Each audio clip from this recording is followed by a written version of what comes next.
আসসালামু আলাইকুম। আজকে দেখাবো বুদিয়ার রেসিপি। দিয়ে পরিমাণ পানি, মতো লবণ,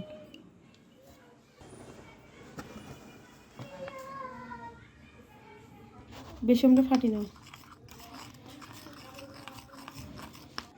বেসনটা মাখানো হয়ে গেছে। মাখানোর জন্য গ্যাসের চুলায় পানি দিয়ে দিলাম। পরিমাণ মতো চিনি দিয়ে দেবো। পানিটা না দিয়ে দেবো, শিরাটা দিয়ে দেবো, হতে থাক। দিলাম সয়াবিন তেল পরিমাণ দিয়ে দেবো, দিয়ে দেবো গ্যাসে একটা